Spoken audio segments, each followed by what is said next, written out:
while today's episode is mostly going to be me answering your questions, in the background I will be working on the cab, doing a bunch of grinding, welding, trying to finish off some of the metal work in the cab so we can move forward with getting the cab put on the chassis. But while I'm doing that, at the very end of the video, I'm going to do a couple product reviews for you. I got a few things to step up my PPE game here. From Benchmark Abrasives, I bought their grinding helmet here. This will accommodate both a respirator and ear protection while you're grinding. So I picked this up because at this juncture of the truck, I have a lot of grinding to do. And I really am going to try to protect my eyes, my lungs, and my hearing at this point in time. I picked the grinder helmet up, and then I picked up this dust mask from Harbor Freight. It's a Western Safety. It's reusable.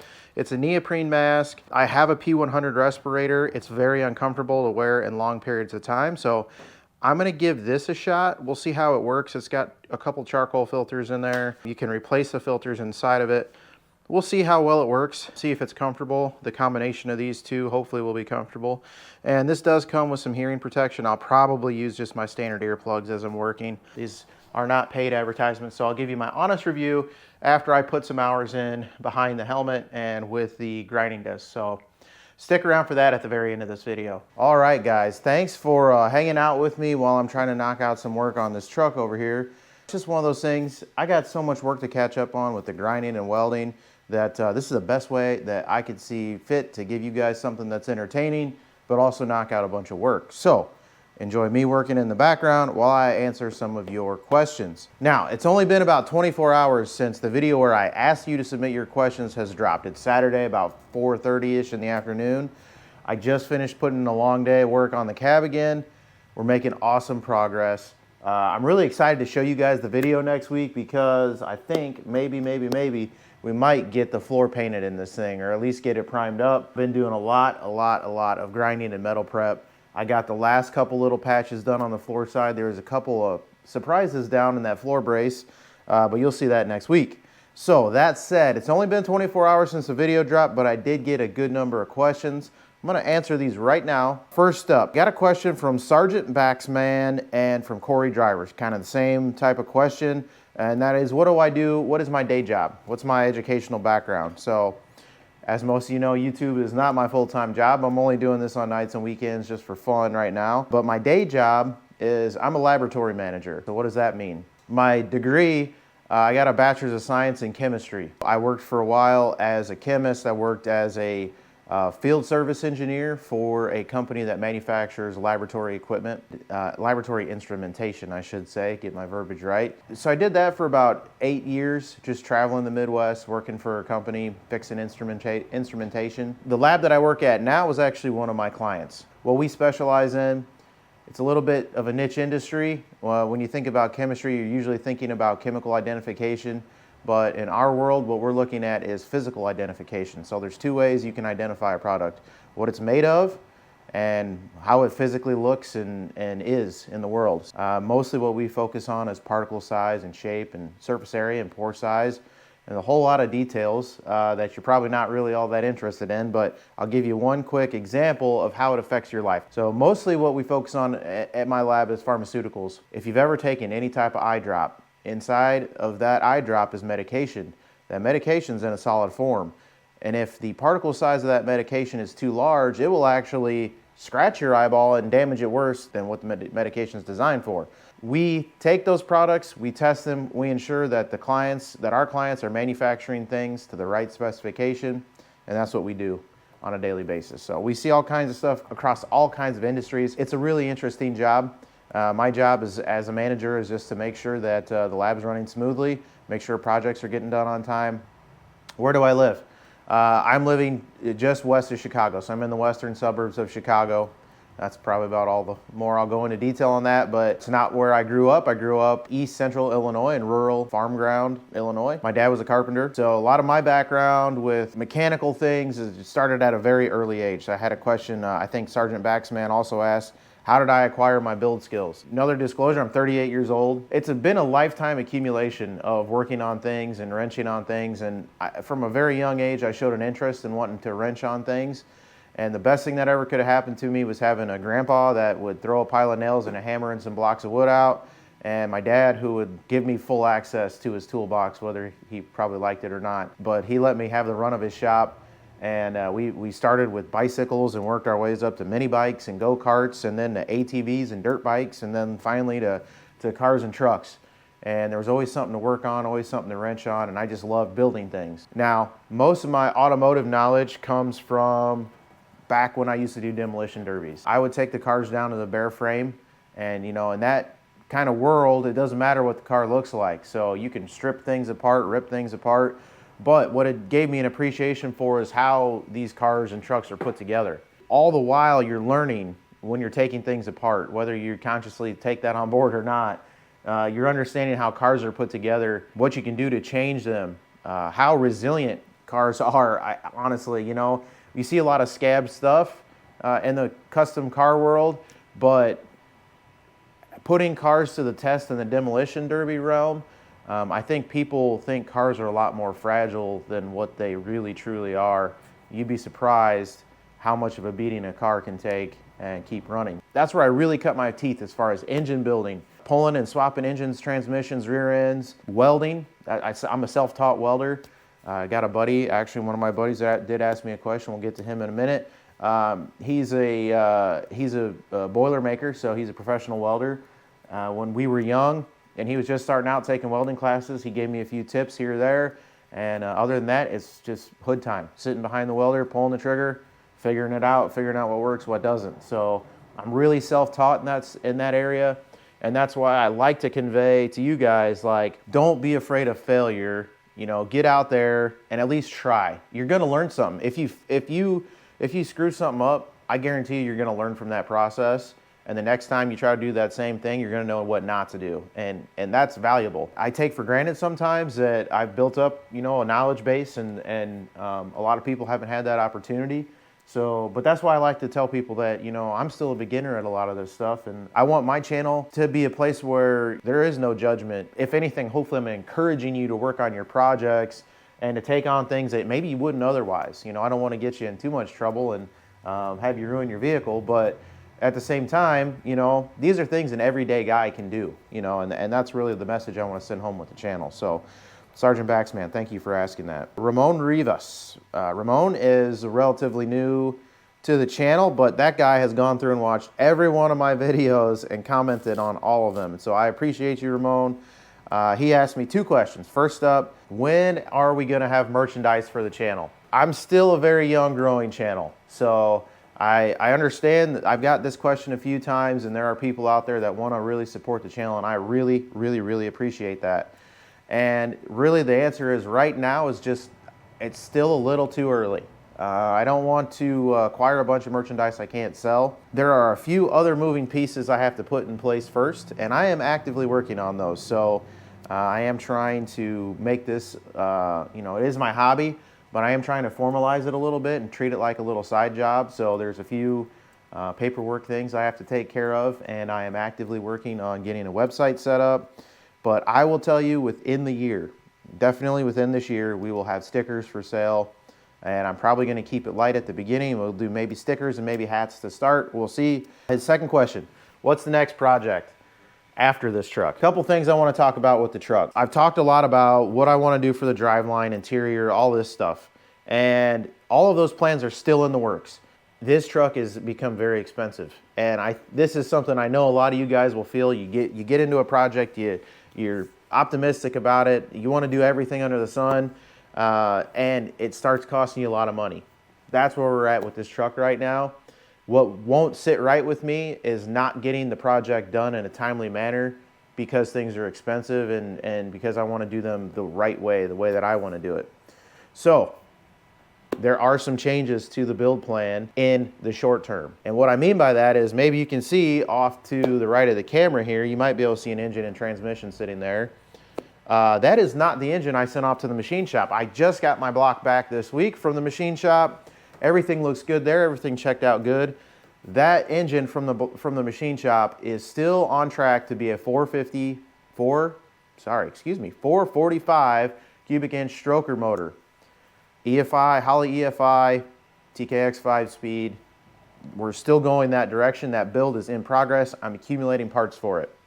However, the expense of that engine means that I don't want to rush anything. I don't want to put myself in debt to build an engine. So I need to bank up a little bit of cash and continue to accumulate parts so we can put that engine together.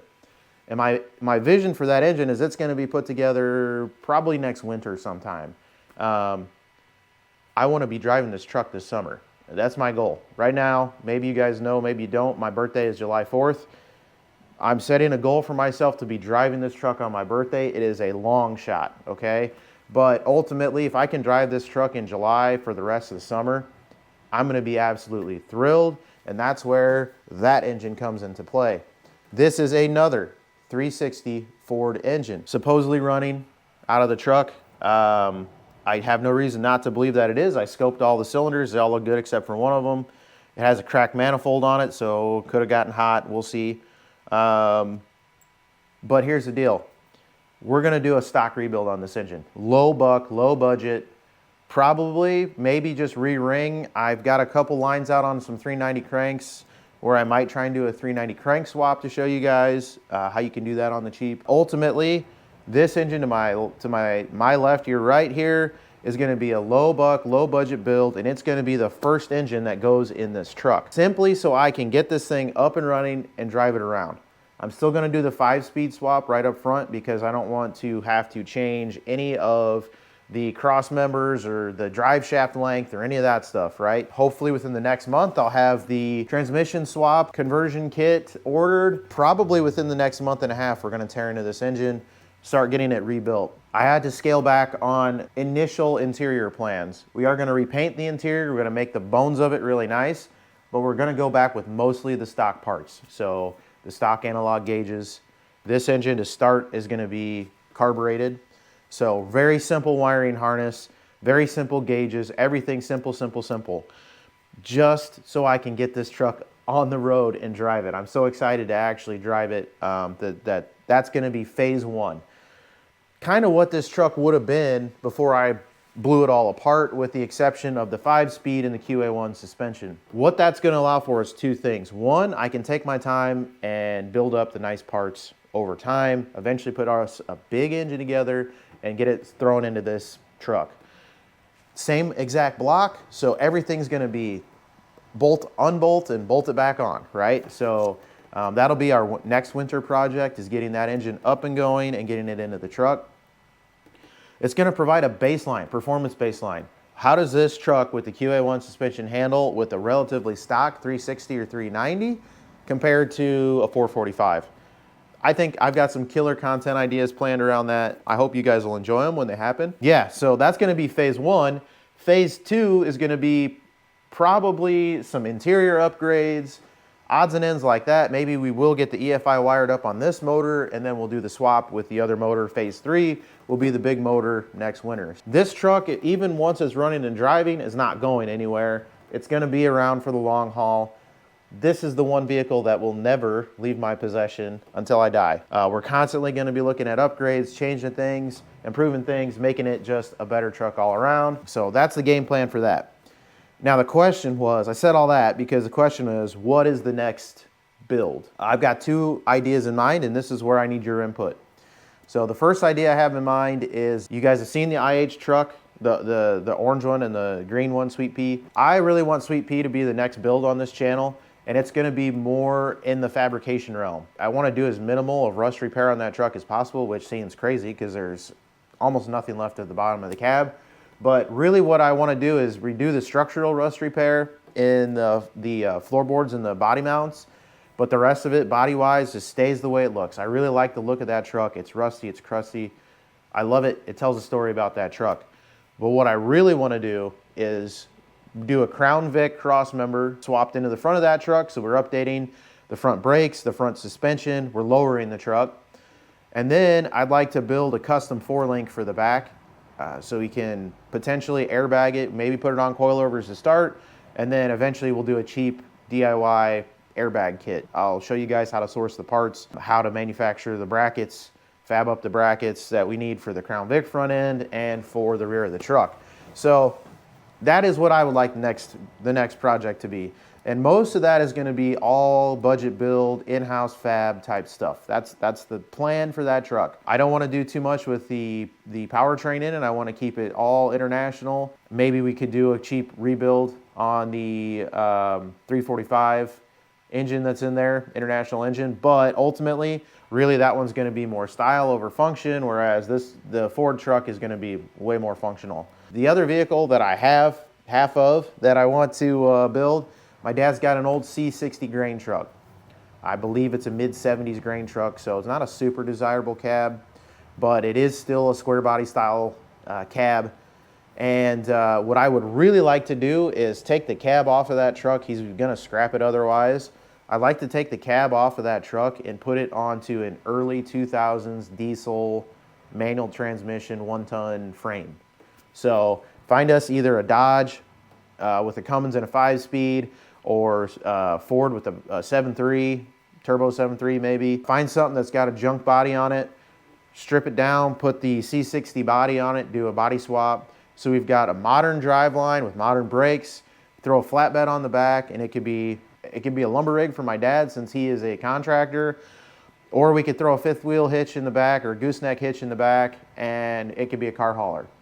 So that's kind of the next idea I have. That one's floating around. That would be also kind of more on the budget side of things, as far as we can take it on the budget side, and really just make a really cool C60 body swapped flatbed tow pig, basically. That's the idea behind that. So if that's something that interests you guys, definitely drop it down in the comments. Let me know. On top of that, we got a bunch of other little projects that are not mine that are coming up. So that orange IH of my dad's is gonna make a comeback eventually.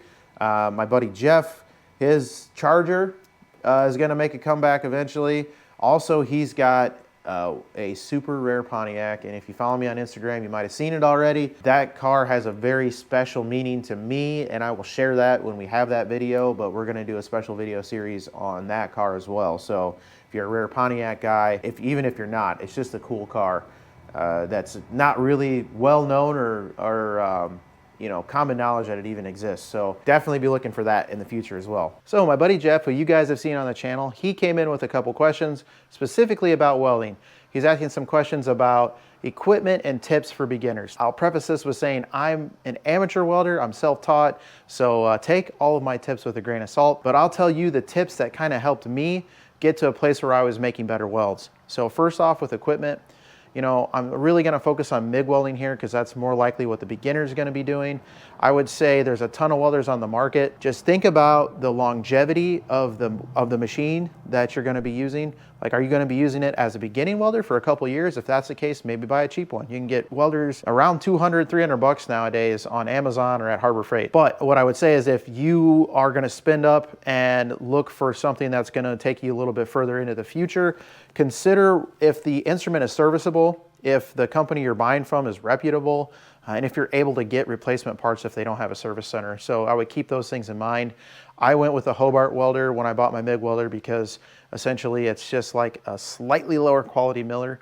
A lot of the consumables are made by Miller for this welder. To me, it was not worth it to pay up for the big blue box, but I still wanted to have something that I could find parts for when it broke down. And over time, I have had to replace parts in this. Nothing major, but you replace rollers, you replace liners, a lot of different things in the welder that over time can go wrong.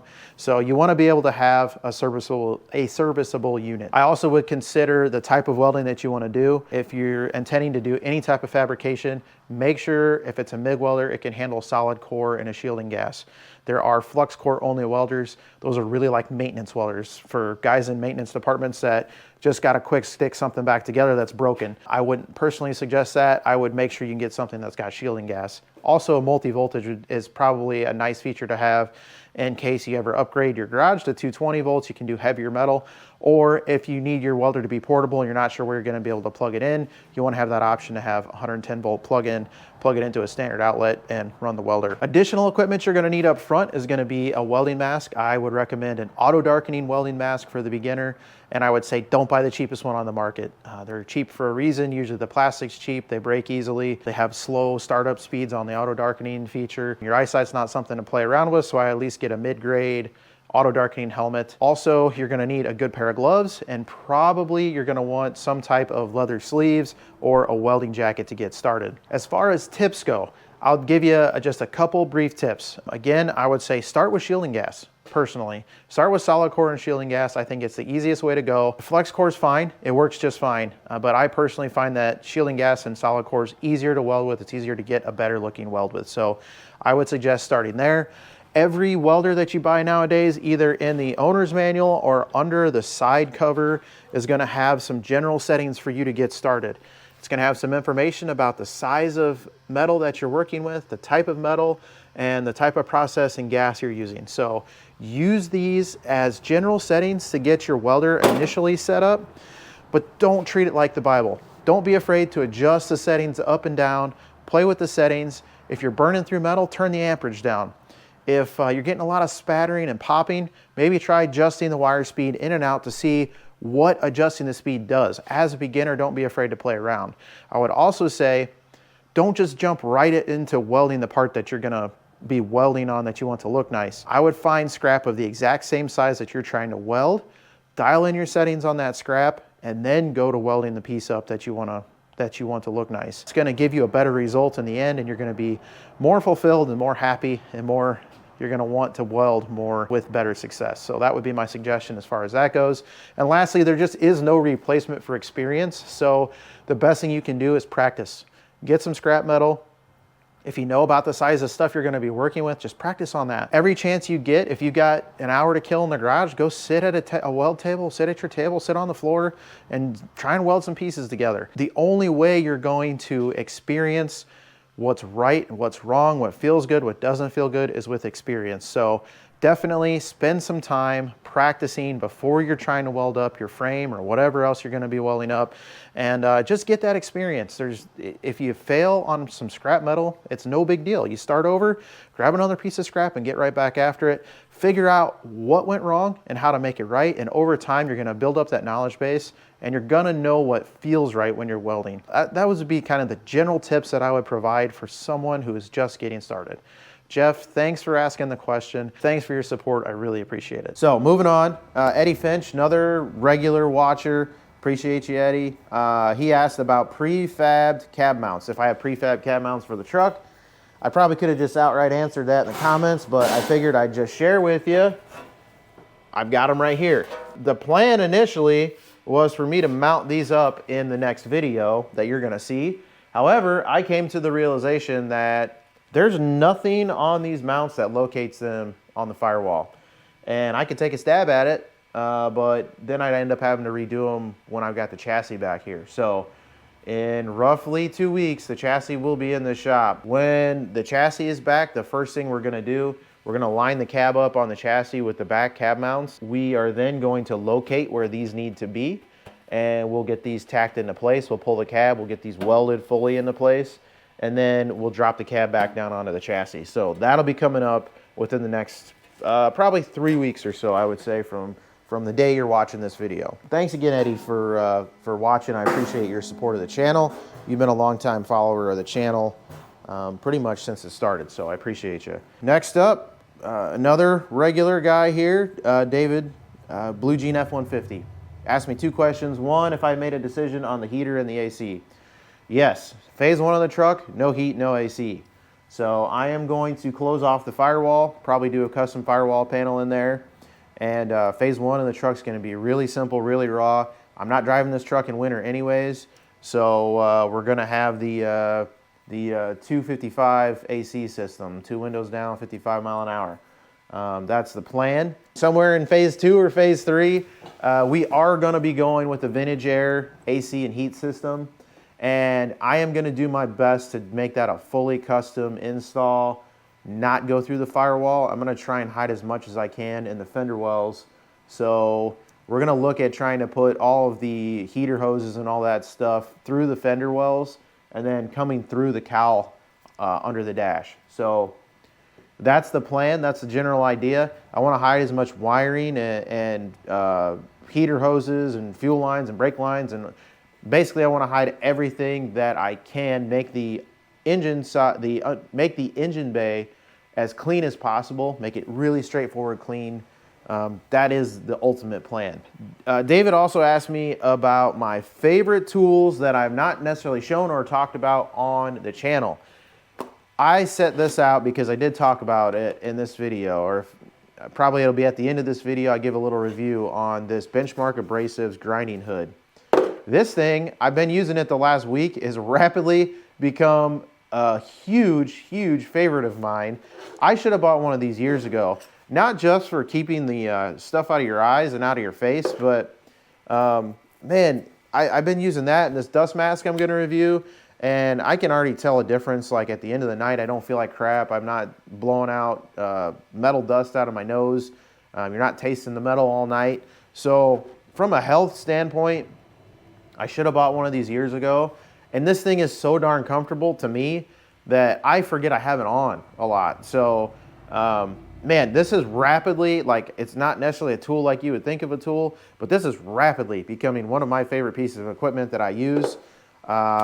Aside from that, let me grab one thing. I'll tell you, picked these up recently, and I can say with certainty that these cordless ratchets are definitely my new favorite tool. Again, another product I should have bought years ago. I picked these up. These are the Hercules ones, the 12-volt ones. I caught Harbor Freight sale about a month ago when they did their 40% off as is tools. So basically tools that get returned are marked down, and then you take 40% off of that price. So these were marked down to, I want to say, they were marked down to like 40 bucks. So I think one of these was like 25 bucks and the other was 28 or 29. Come on, I mean, you're never going to find that price on a cordless ratchet anywhere else. So it was just too good of a deal to pass up. I picked them up. I've used them a handful of times already. Freaking awesome. You're going to see them a lot more when we're doing like the motor stuff and actually reassembling things, but this has got to be my new favorite tool. Any day that this comes out of the toolbox is going to be a good day. David, thank you for watching. Thank you for commenting every week. I really appreciate you. Same as for everybody that's commented. I don't think I said it, but Corey Driver also from the beginning has been a consistent commenter on almost all my videos. So Corey, David, Eddie, Ramon, you guys are consistently in the comments, and I really appreciate your support. Thank you for watching the YouTube channel. All right, that brings me to my last question that I've gotten here in the first 24 hours. It comes from my buddy Shay. So full disclosure, Shay and I grew up together. I've known him since I was knee-high to a grasshopper, and he's basically a brother to me.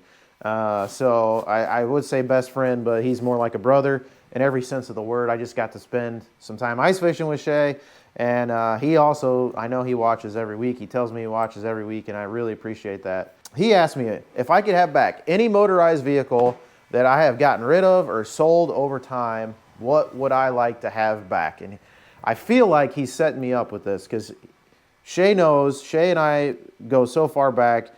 We cut our teeth wrenching on three-wheelers and dirt bikes. I've sold him dirt bikes. It's like we go so far back, racing go-karts, doing all that stuff. I feel like he has something in mind, and he's going to hold it against me when I don't say the right vehicle. So I had to think about this one for a little bit. And there are a few vehicles in my mind that stand out. So I'll list them, and I'll say maybe I'll pick one at the end once I list them out. So I'm a big snowmobile guy. One of the first like power sports I probably ever did was snowmobiling with my dad when I was extremely small. He'd take me on rides on his motorcycle and out on the snowmobile. But the snowmobile was the first thing that I ever got to control the throttle on, right? So I probably got to run an old John Deere Cyclone snowmobile when I was like 4 or 5 years old, you know. Grew up riding snowmobiles. The first kind of vehicle that I took from trash to actually looking kind of decent was a 80s Yamaha SRV. Dad had this 540 SRV, and it was really beat up. It had been rear-ended by my cousin. The trunk was all blown apart. The front shock covers, it had the pogo shocks, and it had the little shock covers. Those were missing. A bunch of stuff was missing off this thing, cracked and broken. And Dad picked up an SS, old Yamaha SS snowmobile that had all nice clean parts on it, but the engine was locked up. And he basically let me take that SS snowmobile and swap all the parts over onto the SRV and make it a nice, cool looking running vehicle. I hand bent up a bumper for it, and it was really crude, but it made the snowmobile look so much better. And I rode the heck out of that snowmobile, and I believe my dad has now since sold it. And so that one's got to be on my list because that was my favorite snowmobile when I was a kid, and it's kind of the first thing that I modified and made, you know, my own, gave it my own custom look. So that would be on my list. Number 2, I think Shay wants me to say the old XL 125 dirt bike that I sold him, but I'm not as much of a dirt bike guy as he, and I think that old XL 125 is what gave him the dirt bike bug, because that was his first dirt bike, and that man is a motorcycle riding fool. So you can thank me for that, Shay, for your addiction. But I'm not going to say that. So I would say, I'm going to go out and say my second vehicle that I ever owned was a truck that I ever owned was a 1987, I believe, Suburban. Half-ton, 4x4, 3-inch lift, 33-inch tires. It was two-tone, red, white, red. Just a really super, super clean vehicle. So I was 17 when I got it. And I had that Suburban for a couple years until I went to college. And I went to college in the city, and a Suburban in the city for an 18-year-old was a little intimidating. So I sold it and bought a Honda Civic. Honda Civic was fun. It was a 5-speed, but man, that was brutal. Going from a Suburban to a Honda Civic. I would love to have that Suburban back, man. It was so clean. It was a beautiful ride. So I'll throw that one on the list. And then, let's see, lastly, I would say my 1976 Olds 98. My wife loved that car. She loved riding in it. It was a big boat. It was fairly clean, had a little rust issues here or there, but I would have drove that car across the country. I would have driven it anywhere. And, you know, I just had really good memories of cruising the country roads with friends in that car. And I do miss it. I did sell that car when I moved back up to the city because we went from basically having a 2.5 car garage and workshop to a 1-car garage that we couldn't fit anything in because we were renting a place and most of our crap was in the garage. So I had to sell that car at that time, and I really wish I had that car back. So I'd say of all 3 of those, I would have to probably put the Oldsmobile as number 1 personally. It just has too many good memories with my wife when we first started dating in it. And then my dog Rusty, who's since passed, I've got some good pictures of him with his tongue hanging out of the back window. So that would be my answer for that question, Shay. And thanks for watching, buddy. I love you. So that's all the questions I've got for right now. I'm going to do one last reveal for you guys. We haven't talked about a name for this truck. And I've been thinking a lot about it. And there's only one name that is appropriate to me, and obviously it's my grandpa's truck, so I'm going to name it after my grandfather. Now, if you're from back home and you knew my grandpa, you knew him as Butch. Everybody knew him as Butch. Odds are, unless you really knew him, you probably didn't even know his real first name. So it felt appropriate to me to not necessarily name him Butch, but name him after his real first name, which is Ellsworth. So from this day forward, this truck is known as Ellsworth. I'm super excited. It just feels right. It just, when you name a vehicle, you know, that name comes out and it just feels right. Ellsworth feels so appropriate for this truck. It's formal, but it likes to party. So that's exactly what this truck is going to be. Formal under the hood, but it's going to like to party.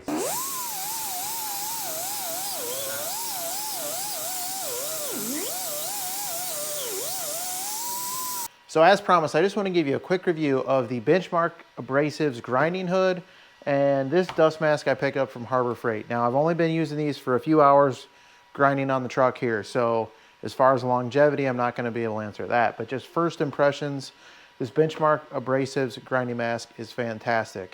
It does a great job of keeping the sparks out away from your face. It's extremely clear through the lens, especially as a brand new mask. I don't know about availability of replacement lenses. I would assume they're fairly available through Benchmark Abrasives, but it's comfortable, easy to see through, definitely would fit a respirator underneath fairly easily. So yeah, I give this a big thumbs up. I would be happy to buy another one of these in the event that this one broke, or something went wrong with it, or I just need a general replacement. It's comfortable. I hardly even knew I was wearing it most of the time. So that is a definite plus for a safety device. You know, if usually we don't wear them because they're cumbersome, and I didn't feel that way with this mask at all. It was super easy to continue to work with that thing down. Never felt it was in the way, never fogged it up or anything like that. So big thumbs up on the Benchmark Abrasives grinding mask. Now, this dust mask from Harbor Freight, extremely comfortable, much more comfortable than the typical like rubber band style masks that you would wear. I went ahead and I did a farmer's blow after this just to see, you know, if I got any dust up my nose. Didn't have any of the black dust on the tissue that you would normally see if you were grinding without a mask. So that's a huge plus, keeping the metal dust out of the nose, out of the lungs. The negatives I've heard about this one are the longevity of the mask. So my understanding is the way you replace the dust mask on here, the actual filter, is a little chintzy and is prone to breaking. Now, I haven't had to replace that yet, but my first impression, this is just a first impression review. This is a comfortable mask and it does what it's supposed to do. It's a little bit on the pricey side for these types of masks, but it was readily available at my store and I would definitely wear that. I could wear that all day without really, again, even knowing that it's there. Unlike the typical style dust mask where that rubber band digs into the back of your neck, this neoprene mask is super comfortable. This thing did the job that I needed it to do. So I'm really happy with both those products. As of now, I'd recommend both, but I'm keeping an eye on the dust mask from Harbor Freight just because of the reviews I read about changing the mask out. If it breaks, I'll let you know, but so far, so good. I still have a ton of grinding to do on this cab. I got quite a bit done. I'll even show you a little bit up here. The firewall really is looking the best. I spent a little bit more time on that, just kind of cleaning it up, trying to get that to look good.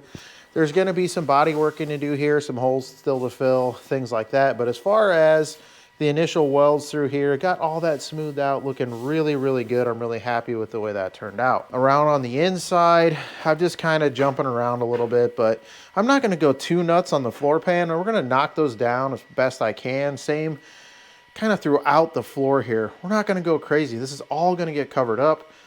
I'm not building a show car here, so what we've started here looks really good. I'm really happy with it. I've got some touch-up welding to do that we'll do after the fact once we get everything ground down. But this is going to take me quite a while, guys. This just kind of what I just showed you was 2 hours of work already. So, you know, I probably have another 8 hours of grinding and touch-up work to do in this cab. It's going to be a long, drawn-out process. I'm going to pick off a little bit here, a little bit there every week, just like we do on this channel. With that said, guys, I hope I answered all your questions in the Q&A. I hope you enjoyed this episode, something a little bit different than normal. And if you did enjoy it, please give the video a thumbs up. Consider subscribing to the channel. I really appreciate it. I appreciate all you guys supporting. We're growing the channel at a pretty rapid pace. And I appreciate all of you that are watching, contributing to the channel more than you will ever know. So a big thank you. And as always, guys, if you don't work on your project, it will not work on itself. Get out in the garage, get building, and I'll see you on the next episode of Cody Builds.